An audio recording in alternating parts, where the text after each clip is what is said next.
நண்பர்கள் அனைவருக்கும் வணக்கம். செம்மொழி பயிற்சி மையத்தின் சார்பாக வரவேற்கிறோம். இந்த ஆட்சேபனைகளை தெரிவிப்பதில் ஒரு சிறு மாற்றத்தோட நம்ம ஒரு பதிவு போடுறோம். இதில் வந்து நமக்கு 4 விதமான விடைகள் இருக்கும். 4 விதமான ஆட்சேபனைகளுக்கும் என்னென்னலாம் தெரிவிக்கிறது அப்படிங்கிறத நம்ம ஒரு பிடிஎஃபாகவே எழுதி உங்களுக்கு வந்து கீழே பதிவு பண்ணியிருக்கோம். அதன் அடிப்படையில் நீங்கள் வந்து இப்போ இனிமேல் ட்ராக்கர் போடுறவங்க போட்டுக்கோங்க. அதில் வந்து நமக்கு முதல்ல வினா எண் 38 அப்படின்னா ஒரு 4 விதமான ஆட்சேபனைகள் இருக்கும். ஒன்று மோர் தென் ஒன் கரெக்ட் ஆன்சர்னு ஒன்று இருக்கும். இன்னொன்று வந்து பார்த்தீங்கன்னா அடுத்ததாக நோ கரெக்ட் ஆன்சர் அப்படிங்கிறது ஒன்று வரும். அதன் பிறகு டிஃபரெண்ட் கரெக்ட் ஆன்சர் அப்படின்னு ஒன்று வரும்.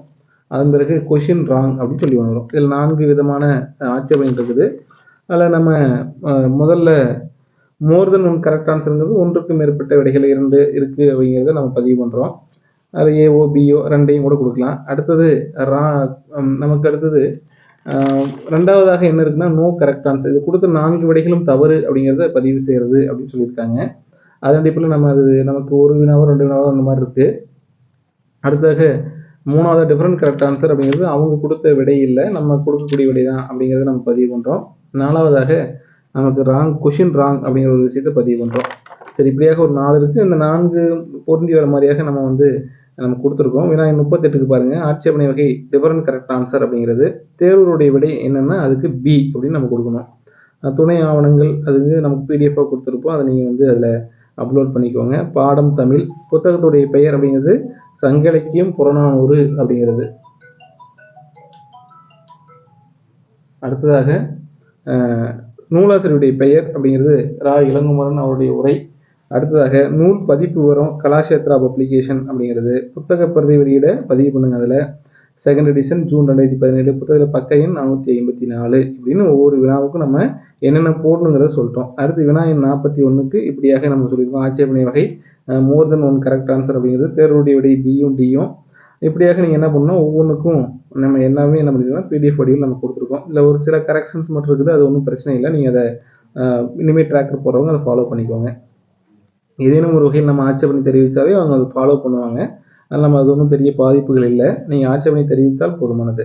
சில கரெக்ஷன் இருக்குது, அதை மட்டும் நம்ம பார்த்துக்கணும். இதில் வந்து நோ கரெக்ட் ஆன்சர் அப்படின்னு கொடுக்குறோம். இதில் வந்து நமக்கு அவங்க கொடுத்த ஆன்சரே இல்லை அப்படிங்கிறத நம்ம பதிவு பண்ணுறோம். அதாவது நகர விகுதி ஒருமையும் மகர விகுதி பன்மையும் அப்படிங்கிற மூவிட பெயர் வந்து நமக்கு ஆன்சராக இல்லை. அப்போ நம்ம அதை வந்து நோ கரெக்ட் ஆன்சர் கொடுத்தா கீழே எதுவும் வராது, அதை பார்த்துக்கணும். சரி, இப்படியாக நம்ம ஒவ்வொன்றுக்கும் ஒவ்வொரு வினாவுக்குமான அப்ஜெக்ஷன் எப்படிலாம் தெரிவிக்கிறது அப்படிங்கிற நமக்கு 57க்கு கொஷின் ராங் அப்படின்னு நம்ம பதிவு பண்ணுறோம். அதுக்கு என்ன கருத்துக்களை பதிவு பண்ணுங்கிறதையும் நம்ம கொடுத்துருக்கோம்.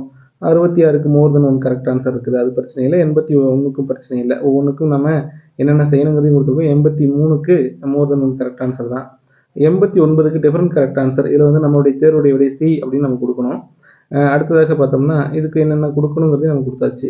97க்கும் டிஃபரெண்ட் கரெக்ட் ஆன்சர். இது வந்து பி அப்படிங்கிறத நம்ம கொடுக்கணும். டிஃபரெண்ட் கரெக்ட் ஆன்சர் ஒன்று தான், பி அப்படிங்கிறத கொடுக்கணும். கீழே பாக்ஸ் ஓப்பன் ஆகுது, எப்படின்னு உங்களுக்கு பின்னாடி சொல்கிறேன். உள்ளுக்குள்ளே போயிட்டு எப்படி அது வருது அப்படின்னு நான் உங்களுக்கு சொல்கிறேன். இப்படியாக ஒவ்வொரு வினாவுக்கும் இப்போ 115க்கு நோ கரெக்ட் ஆன்சர் கொடுக்குறோம். ஏன்னா இதுக்கு வந்து கீழே அதுக்கு அவங்க கொடுக்கக்கூடிய விடை இல்லை அப்படின்னு நம்ம பதிவு பண்ணுறோம். இதுக்கு உரிய விடை அப்படிங்கிறது பிள்ளையாட்டு, ஆனால் அங்கே பிள்ளையாட்டுங்கிறது இல்லை அப்படின்னு நம்ம பதிவு. நோ கரெக்ட் ஆன்சர் கொடுத்தா கீழே எதுவும் கொடுக்க தேவையில்லை, அது பாக்ஸ்க்கு எதுவும் ஓப்பன் ஆகாது. அதே மாதிரி 125க்கும் correct answer different correct answer அப்படின்னு நம்ம கொடுக்குறோம். அதுக்கு வந்து அந்த ஆன்சர் என்னன்னா ஏ அப்படிங்கிறது. இப்படியாக ஒவ்வொன்றுக்கும் என்னென்ன செய்யணும் அப்படிங்கிறத சொல்லி 141க்கு more than one correct answer, 143க்கு டிஃபரெண்ட் கரெக்ட் ஆன்சர் கொடுத்துட்டு அந்த பி ஆப்ஷன் அப்படிங்கிறத கொடுக்குறோம். சரி, இப்படியாக சில சில மாறுதல்கள் மட்டும்தான் இருக்குது. இது ஒன்றும் பெரிய ஆட்சேபனைகளை நமக்கு வந்து நம்ம பாதிப்பு ஏற்படுத்தாது.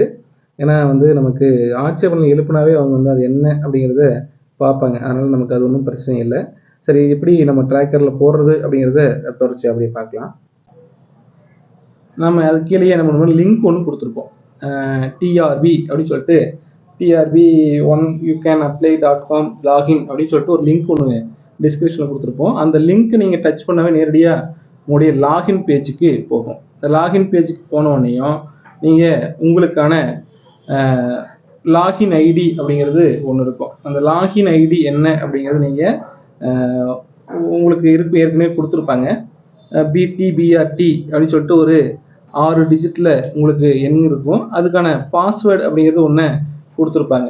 அந்த பாஸ்வேர்டு நீங்கள் என்ன பண்ணணும், பதிவு பண்ணுங்கள். பதிவு பண்ணி நீங்கள் வந்து இந்த லாகின் அப்படிங்கிறத கொடுங்க. இப்படி இல்லை அப்படின்னா நீங்கள் குரோமில் போய் அப்படியாக ஒன்று பண்ணிக்கலாம். நீங்கள் இந்த லிங்க் பண்ணீங்கன்னா டக்குன்னு உங்களுக்கு அங்கே போயிடும். இது ஒருவேளை உங்களுக்கு பாஸ்வேர்டு மறந்து போயிருந்தா ஃபர்கெட் யுவர் பாஸ்வேர்டு அப்படின்னு இருக்கு இல்லையா, அதை கொடுத்து நீங்கள் அதன் மூலமாக உங்களுடைய பாஸ்வேர்டை ரெக்கவர் பண்ணிக்க முடியும். திரும்ப மீட்டு நீங்கள் லாகின் பண்ணிக்க முடியும். சரி, இப்படியாக நான் ஒரு நம்பரை கொடுக்குறேன், பாஸ்வேர்டை கொடுக்குறேன். பாஸ்வேர்டு கொடுத்து சைன்இன் அப்படின்னு கொடுத்தோம்னா நமக்கு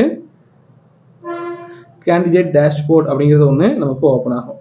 அந்த கேண்டிடேட் டேஷ்போர்டுக்குள்ளார போனீங்கன்னா இப்படியாக 3 இருக்கும். View application, objection tracker, change password இருக்கும். நமக்கு தேவையானது அப்ஜெக்ஷன் ட்ராக்கர் அப்படிங்கிறது நமக்கு தேவையானது. அதுக்குள்ளே என்ன பண்ணணும்னா அதை நீங்கள் டச் பண்ணணும். இப்போ அதை டச் பண்ணிங்கன்னா உங்களுக்கு இப்படியாக ஒரு பேஜ் ஓப்பன் ஆகும். முக்கியமான அறிவிப்பு அப்படின்னு சொல்லிட்டு உங்களுக்கு சில குறிப்புரைகள்லாம் கொடுத்துருப்பாங்க. என்னென்னலாம் நீங்கள் செய்யலாம், செய்யக்கூடாது அப்படின்லாம் கொடுத்துருப்பாங்க. அதை அப்படியே கீழே தள்ளிட்டு போனீங்கன்னா உங்களுக்கு கடைசியில் ஒரு டிக்ளரேஷன் அப்படின்னு சொல்லிட்டு ஒரு பாக்ஸ் ஒன்று வரும். அந்த இடத்துல நீங்கள் போயிட்டு அந்த பாக்ஸில் ஒரு டிக்கு கொடுங்க. கொடுத்துட்டு அக்செப்ட் அப்படிங்கிறத கொடுங்க. அக்செப்ட் கொடுத்தா உங்களுக்கு அந்த கொஷின் பேப்பர் ஓப்பன் ஆகும். அதாவது ஏ சீரிஸ் வகையான கொஷின் பேப்பர் தான் ஓப்பன் ஆகும். இப்படி உங்களுக்கு ஓப்பன் ஆகும். நீங்கள் டச் பண்ணோன்னையும் உங்களுக்கு இந்த வினா எண்கள்லாம் வரிசையாக வரும். நீங்கள் இப்படி தள்ளும் போதும், மேல் நோக்கி தள்ளும் போது உங்களுக்கு அந்த வினா எண்கள் வரிசையாக வரும். நமக்கு வந்து ஒரு 83வது வினாவுக்கு நான் தெரிவிக்கிறேன் அப்படின்னா 83 நீங்கள் டச் பண்ணிங்கன்னா உங்களுக்கு இப்படியாக அந்த வினா எண் வந்து உட்காந்துரும். அப்ஜெக்ஷன் டைப், அதாவது ஆட்சேபனை வகைன்னு இருக்கு இல்லையா, அதில் போனீங்கன்னா 4 விதமான இருக்கும். More than 1 correct answer, no correct answer, different correct answer, question wrong அப்படின்னு சொல்லிட்டு ஒரு 4 வகையான பிரிவுகள் இருக்கும். அதில் ஓனி நான் சொல்லிடுறேன் அப்படின்ட்டு. மோர் தென் 1 கரெக்ட் ஆன்சர் அப்படிங்கிறது அவங்க கொடுத்த விடை மட்டும் இல்லை, இன்னொரு விடையும் இருக்குதுன்னு நீங்கள் சொல்லுங்கள். இப்போ 83வது வினாவுக்கு ஏ மட்டும் இல்லை, சியும் விடையாக வருதுன்னா அவங்க கொடுத்த விடை நீங்கள் கீழே மோர் தென் 1 கரெக்ட் ஆன்சர் கொடுக்கும்போது தேர்வரின் விடைன்னு ஒன்று வரும். அவங்க கொடுத்த விடையையும் இப்போ நீங்கள் கொடுக்கக்கூடிய விடையை சின்னு வச்சுக்கோங்க, ரெண்டையும் கொடுக்கணும். ரெண்டையும் கொடுத்துட்டு நீங்கள் வந்து அதுக்கு அடுத்த கட்ட ப்ராசஸ்க்கு நீங்கள் போகணும். சரி, அடுத்ததாக நோ கரெக்ட் ஆன்சர் அப்படிங்கிறது என்னென்னா நமக்கு வந்து இவங்க கொடுத்த 4 விடைகளும் தவறு அப்படின்னு அர்த்தம். அதனால் நமக்கு கீழே எந்த ஒரு பாக்ஸும் ஓப்பன் ஆகாது. இதில் மட்டும் ஒரு சிறு மாற்றம் நம்ம கொஞ்சம் மாற்றி சொல்லியிருந்திருப்போம். அது ஒன்றும் பிரச்சனை இல்லை, நம்ம ஆட்சேபனை தெரிவித்தாலே அவங்க வந்து அதை பார்த்துக்க போகிறாங்க. அடுத்ததாக பார்த்தோம் அப்படின்னா டிஃபரெண்ட் கரெக்ட் ஆன்சர் அப்படிங்கிறதுல நம்ம அவங்க கொடுத்த விடை தவறு அப்படின்னா நமக்கான விடை என்னவோ அதை பதிவு செய்யணும். நம்ம வந்து தேர்வுடைய விடை பி அப்படின்னாலும் சி அப்படின்னாலும் சின்னு மட்டும் கொடுத்துட்டு நம்ம அதுக்குரிய ஃபைலை சூஸ் பண்ணுறோம். ஃபைலை சூஸ் பண்ணிவிட்டு நம்ம கொடுக்கணும். அப்படியாக போகும். அதில் வந்து அடுத்ததாக கீழே பார்த்தீங்கன்னா இன்னொன்று இருக்கும். டிஃபரெண்ட் கரெக்ட் ஆன்சர் அப்படிங்கிறதுக்கு அடுத்ததாக கொஷின் ராங் அப்படின்னு சொல்லி வரும். இந்த கொஷின் ராங் அப்படிங்கிறத பதிவு பண்ணால் ஆட்சேபனை கருத்துக்கள்ங்கிறது ஓப்பன் ஆகும். அதில் வந்து நம்மளுடைய ஆட்சேபனை என்ன, அந்த கொஷின் என்ன தப்பு அப்படிங்கிறத நம்ம பதிவு பண்ணணும். இப்போ அம்மா வந்தால் அப்படிங்கிற வினா தப்பு இல்லையா, நம்ம தப்புன்னு கேட்டிருக்கோம் இல்லையா. இப்போ அது தப்பு, ஏன் தப்பு அப்படிங்கிறத நம்ம பதிவு பண்ணணும். ஏன்னா அம்மா வந்தாலுங்கிறது நமக்கு வரவே இல்லை அப்படின்னு சொல்கிறோம். நம்ம அம்மா வந்தாலுங்கிறது நமக்கு எந்த ஒரு இதழ்லையும் வெளிவரல அப்படின்னு சொல்லி ஒரு கருத்து இருக்குது. நம்ம அதை பதிவு பண்ணுறோம். இங்கே என்னென்னா உங்களுக்கு தமிழ்லையும் டைப் பண்ணிக்கலாம், நீங்கள் வந்து இங்கே இங்கிலீஷும் டைப் பண்ணலாம். தமிழில் டைப் பண்ணுற இடம் இங்கே மட்டும்தான் உங்களுக்கு டைப் பண்ண முடியும். அதை நம்ம இப்போ பாருங்கள் தமிழ்லையும் பண்ணுறோம். ஒரு ஃபாண்ட் சப்போர்ட் பண்ணலையா நீங்கள் வந்து ஆங்கிலத்துலையும் கூட ஃபோனட்டிக்கில் எப்படி பண்ணுவோமோ அந்த மாதிரி பண்ணிக்கலாம். அம்மா வந்தா அப்படின்னு சொல்லிட்டு டைப் பண்ணிக்கலாம். இப்படியாக நம்ம என்ன பண்ணிக்க முடியும்னா இந்த 4 விதமான இதையும் நம்ம கொஞ்சம் பார்த்துக்கணும். பதிவு பண்ணவங்களுக்கு பிரச்சனை இல்லை, பதிவு பண்ணாதவங்க மட்டும் இதை இனி வரக்கூடிய இதில் நம்ம சரி பண்ணிக்கலாம். மோர் தென் 1 கரெக்ட் ஆன்சருங்கிறது ஒன்றுக்கு மேற்பட்ட விடைகள் இருக்குதுன்னு சொல்கிறோம். நோ கரெக்ட் ஆன்சருங்கிறது நமக்கு அங்கே கொடுத்த 4 விடையும் தவறு அப்படின்னு பதிவு பண்ணுறோம். அதுக்கப்புறம் டிஃபரெண்ட் கரெக்ட் ஆன்சர் நம்ம அவங்க கொடுத்த விடை தவறு, எது சரியோ அதை நம்ம வந்து சூஸ் பண்ணுறோம். இப்படியாக 4 விதமான கூறுகள் இருக்குது. இதை நீங்கள் வந்து ஃபாலோ பண்ணிக்கோங்க. இப்படியாக நீங்கள் 4 விதமான ஆட்சேபனை வகை அப்படிங்கிறது நமக்கு இருக்குது. இதில் நமக்கு இந்த வினாவுக்கானது என்னன்னு சொல்லி பார்த்தீங்கன்னா மோர் தென் 1 கரெக்ட் ஆன்சர் அப்படிங்கிறது தான் நமக்கு இதுக்கு இருக்கக்கூடிய ஆட்சேபனை வகை. மோர் தென் 1 கொடுக்குறோம். கொடுத்ததன் பின்னாடி நம்ம வந்து அவங்க கொடுத்தது விடை வந்து ஏ அப்படின்னா நம்ம கொடுக்கக்கூடிய விடை சி. இது 2 தான் ஆட்சேபனை நம்ம கொடுக்க போகிறோம். சரி, இதுக்கான ஃபைல் அப்படிங்கிறது துணை ஆவணங்கிறது நம்ம பிடிஎஃபாக கொடுத்துருப்போம். அதை நீங்கள் தரவிறக்கம் செய்து வச்சுக்கோங்க. எல்லாத்தையும் தரவிறக்கம் செய்து வச்சா தான் உங்களுக்கு வசதியாக இருக்கும். இப்போ நமக்கு அந்த பிடிஎஃபை சூஸ் ஃபைல் கொடுத்தீங்கன்னா உங்களுடைய ஃபைல்ஸ்குள்ளே இப்படி போகும். அதை டச் பண்ணிங்கன்னா நீங்கள் அங்கே சேவ் பண்ணி வச்சுருப்பீங்க. கொஷின் நம்பர் 83 திருவோணநாள் அந்த ஃபைல் நேம் சேவ் பண்ணியிருக்கேன். அப்போ நீங்கள் அதை டச் பண்ணிங்கன்னா உங்களுக்கு இப்படி அந்த ஃபைல் அங்கே வந்து உட்காந்துரும். இதை வச்சு நீங்கள் பார்த்துக்கலாம். கொஷின் நம்பர் 83 அந்த பிடிஎஃப் வந்து அங்கே உட்காந்துக்கும். சரி, அடுத்ததாக இந்த பாடம் அப்படின்னு இருக்குது. இந்த பாடத்தில் எல்லாத்துக்கும் ஒரே மாதிரி தான் இருக்கும். தமிழ் அப்படிங்கிறது தான். அதில் எந்த பிரச்சனையும் உங்களுக்கு இருக்காது. சரி, இந்த ஆட்சேபனைக்கு நீங்கள் கொடுக்கக்கூடிய புத்தகம் என்ன அப்படிங்கிறத நீங்கள் அங்கே பதிவு செய்யணும். நாம் இங்கே ஏற்கனவே சொல்லியிருப்போம் என்னென்ன அப்படிங்கிறத. இங்கே வந்து தமிழில் டைப் ஆகாது, இங்கிலீஷில் தான் டைப் ஆகும். இப்போ இதுக்கு நம்ம காட்டக்கூடிய புத்தகம் எதுன்னா தமிழ் இலக்கிய வரலாறு அப்படிங்கிற புத்தகத்தை தான் நம்ம வந்து காட்ட போகிறோம்.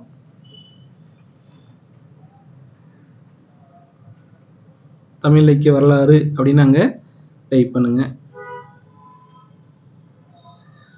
தமிழ் இலக்கிய வரலாறு டைப் ஆகிடுச்சு. அடுத்ததாக அந்த புக் எழுதின ஆத்தருடைய நேம். இந்த புத்தகத்தை எழுதினவர் யாருன்னு சொல்லி கேட்டிங்கன்னா முனைவர் காக்கோ வேங்கடராமன் அப்படிங்கிறதையும் அங்கே டைப் பண்ணுங்கள். இது நம்ம எல்லாமே உங்களுக்கு பிடிஎஃபாக கொடுத்துருக்கோம். அது டிஸ்கிரிப்ஷனில் போய் தரவிறக்கம் செய்து கொள்ளுங்கள். காக்கோ வேங்கடராமன் அப்படின்னு நீங்கள் அதில் டைப் பண்ணுங்கள்.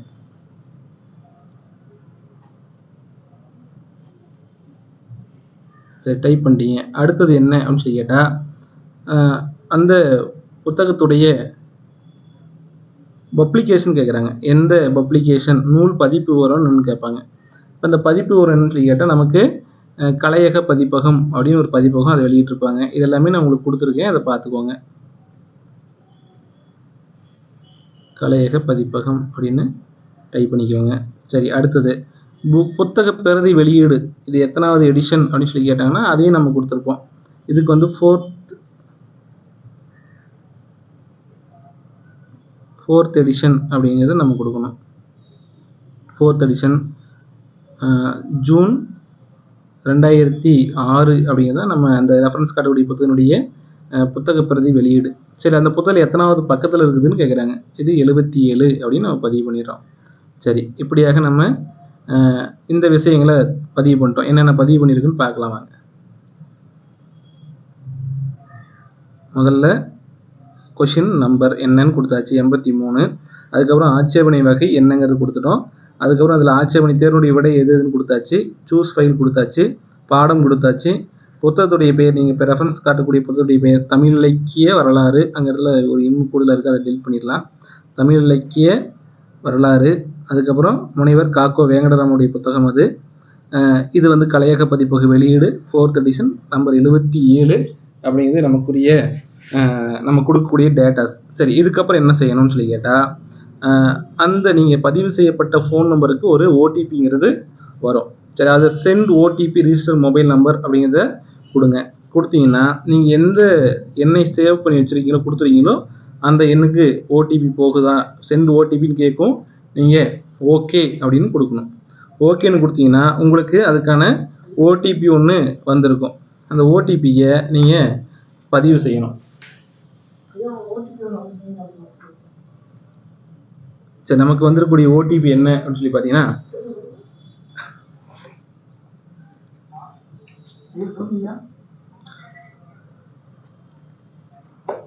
5722ங்கிறது அதுக்கான ஓடிபி.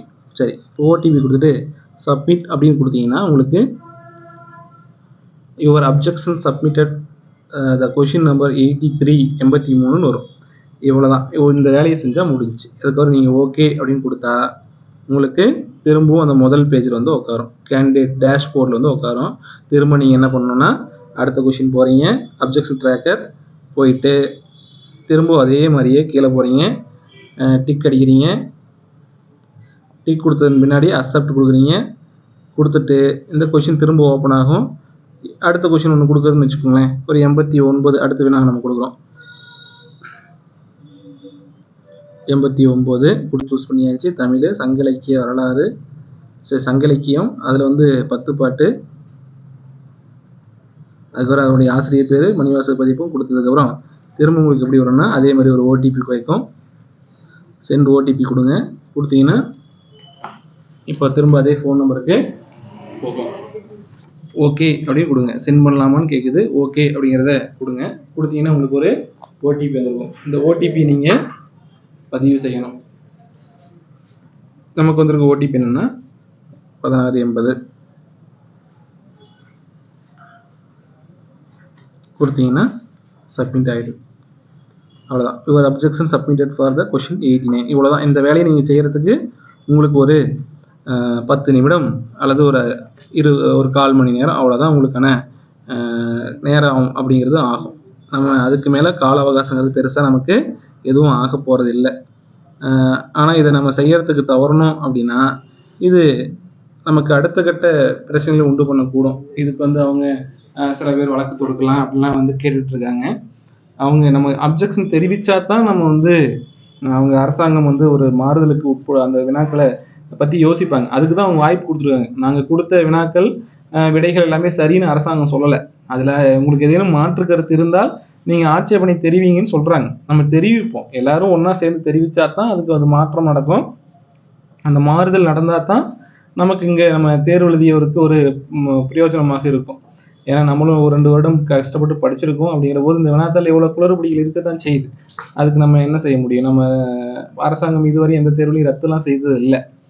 அதுக்கு உரிய ரெக்டிஃபை தான் பண்ணியிருக்காங்க. அதுக்கு என்ன மாற்று வழி இருக்குதோ அதை தான் யோசிச்சிருக்காங்க. இப்போ நம்ம நிறைய பேர் சேர்ந்து ஒன்றாக ஒரு கருத்தை பதிவிடுற போது அது எல்லாருடைய காதுகள்லையும் போய் ஒலிக்கும். அது அவங்க மாற்றம் ஏற்படுவதற்கு வாய்ப்பு இருக்குது. அப்போ எல்லாரும் கட்டாயமாக என்ன பண்ணுவாங்கன்னா அப்ஜெக்ஷன் தெரிவிங்க. இப்போ நீங்கள் தெரிவிக்கலாம்னு உங்களுக்கு மதிப்பெண் வரும்னா கூட எல்லாரும் சேர்ந்து செஞ்சால் தான் அது அவங்க எஃபெக்டிவாக இருக்கும். நீங்கள் 2 பேர் தான் அது பண்ணுறாங்க, அவங்க பண்ணிக்குவாங்க இவங்க பண்ணிக்குவாங்கன்னு விட்டால் கடைசியில் யாருமே அது பண்ணாமல் போயிடுவாங்க.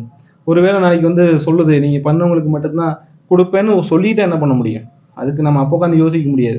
நம்ம மன திருப்திக்காக நம்ம கட்டாயமாக பண்ணிடணும். நீங்கள் எளிமையாக பண்ணுங்கிறதுக்காக தான் நம்ம இந்த வீடியோவே போட்டிருக்கோம். நீங்களே இதை ஃபோனில் பண்ணிக்க முடியும்.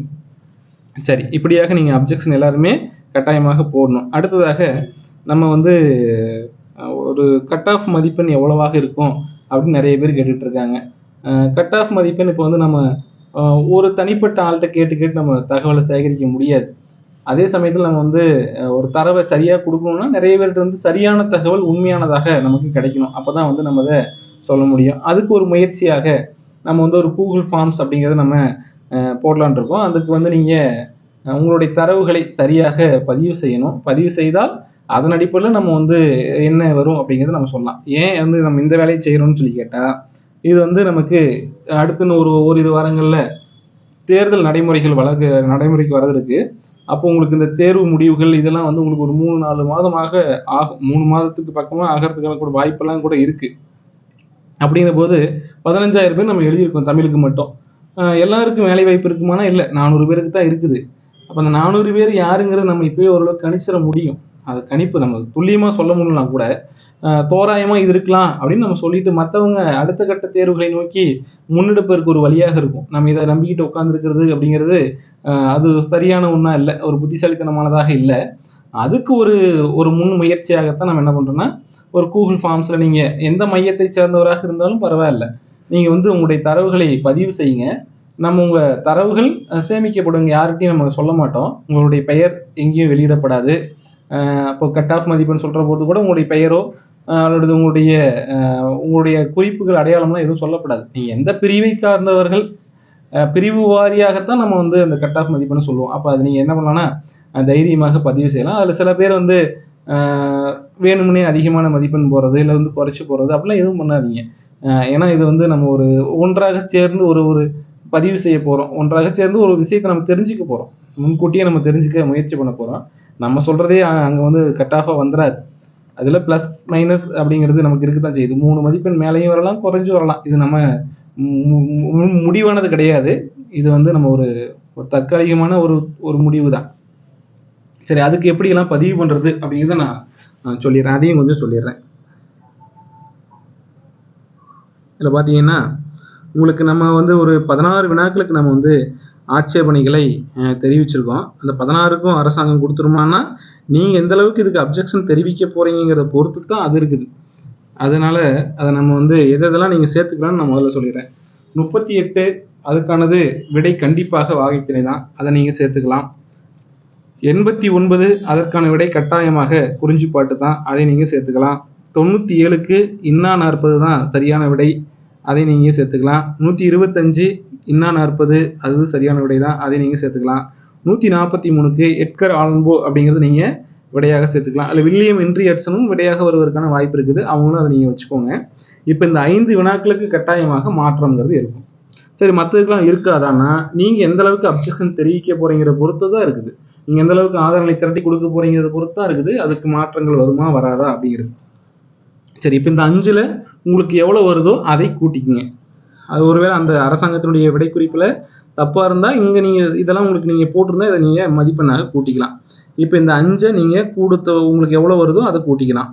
அதுக்கப்புறம் இந்த 41க்கு 2 விடை வரும் மாதிரியான சில வினாக்கள் இருக்குது. ஒரு 6 வினா இருக்குது. இந்த பிராமி கிரந்தம் இது வருவதற்கான வாய்ப்பு இருக்குது. பாடும் பெண்கள் ஆடும் பெண்கள் ரெண்டுமே வருவதற்கு வாய்ப்பு இருக்குது. பால் சோறு கும்மாயம் வருவதற்கான வாய்ப்பு இருக்குது. மதுரை காஞ்சி நெடுநல்வாடை வருவதற்கான வாய்ப்பு இருக்குது. இப்படியாக இதில் ஒரு 6 வினா இருக்குது. இதில் 6ல் நீங்கள் ஒரு 3 வச்சுக்கோங்க. தோராயமாக ஒரு 3 வர மாதிரி வச்சுக்கோங்க. இப்போ இதெல்லாம் நீங்கள் சேர்த்துக்கணும். இதெல்லாம் சேர்த்துக்கிட்டு தான் நீங்கள் மதிப்பெண்ணை போடணும். சேர்த்துக்கிட்டு இதை மட்டும் இல்லாமல் அந்த 5 வினா நமக்கு தவறு அப்படின்னு சொல்லிட்டு நம்ம பதிவு பண்ணியிருக்கோம். அது நிறைய பேர் செய்யுங்க. நிறைய பேர் செஞ்சால் தான் அதை அவங்க ஏற்றுக்குவாங்க, இல்லை ஏற்றுக்க மாட்டாங்க. அந்த நாற்சீரடி அம்போதரங்கம்லாம் நிறைய பேர் பதிவு பண்ணணும். ஏன்னா அவங்களுக்கு தெரியாது, அது யாப்பு கட்டமைப்பு சார்ந்த வினா அது. அதனால் நம்ம அதை பதிவு பண்ணி ஆகணும். சரியா? சரி, இதெல்லாம் நீங்கள் இதில் அதில் கட்டாயமாக 5க்கு என்ன வருதோ அதை சேர்த்துக்கோங்க. இதில் ஒரு பாதி நம்ம எடுத்துக்குவோம். ஒரு 3 வருவதாக நம்ம வச்சுக்கலாம். சரி, இப்படியாக சேர்த்துக்கிட்டு உங்களுக்கு கூகுள் ஃபார்ம்ஸ் நம்ம டிஸ்கிரிப்ஷனில் கொடுத்துருப்போம். அந்த கூகுள் ஃபார்ம்ஸில் இப்போ நீங்கள் போயிட்டு என்ன பண்ணுங்கன்னா, அது எப்படி பண்ணுறதுன்னு அதையும் சொல்லிடுறேன். இப்படியாக ஒரு ஃபார்ம்ஸ் இருக்கும். செம்மொழி பயிற்சி மையம், தமிழ் பாடம் கட் ஆஃப் மதிப்பெண் படிவம் நம்ம ஒன்று கொடுத்துருப்போம். அந்த லிங்க்கை நீங்கள் டச் பண்ணீங்கன்னா அதுக்கு உங்களுக்கு கூகுள் குரோம் அப்படிங்கிறது உங்கள் ஃபோனில் இருக்கணும். சில பேர் அவங்க ஃபோனில் வேறு ப்ரௌசர் இருக்கும். இப்போ சாம்சங் மொபைல்னால் சாம்சங் ப்ரௌசர் இருக்கும். அது மாதிரிக்குள்ளே போனீங்கன்னா உங்களுக்கு இந்த ஃபார்ம்ஸ் ஓப்பன் ஆகாது. கூகுள் குரோமுக்குள்ளார நீங்கள் போகணும்.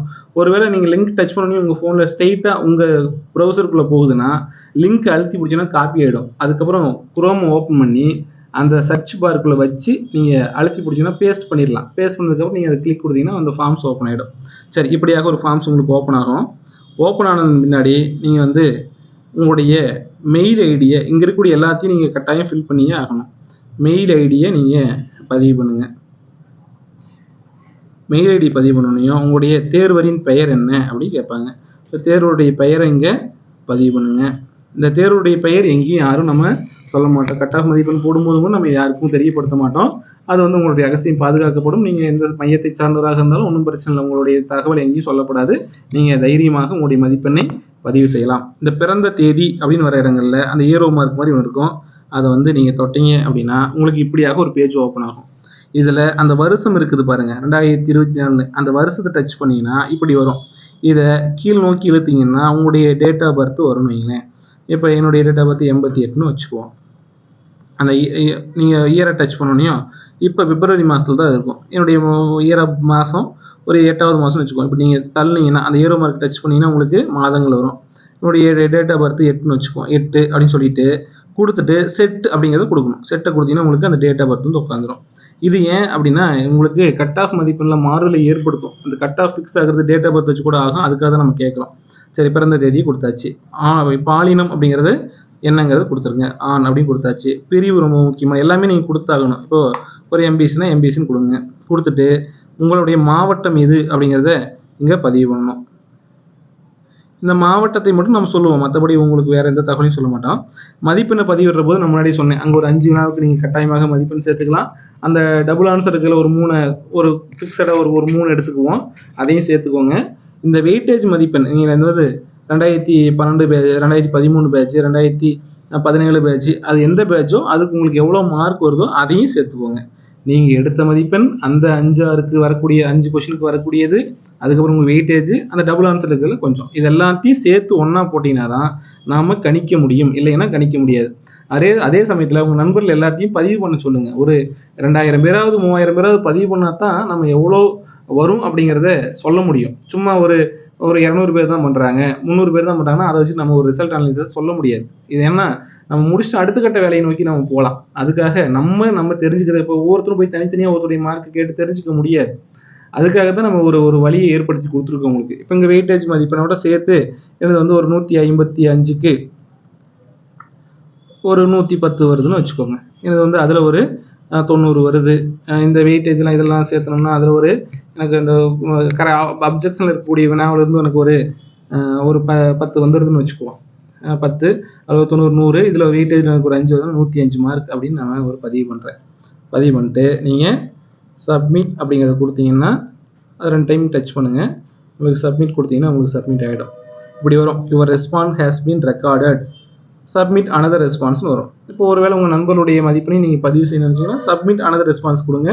கொடுத்து நீங்கள் அதில் போய் உங்களுடைய தரவுகளை பதிவு செய்யுங்க. நீங்கள் இதை பதிவு செய்தால்தான் நாங்கள் ஒரு தரவுகளை சரியாக ஒரு கட் ஆஃப் நம்ம சொல்ல முடியும்.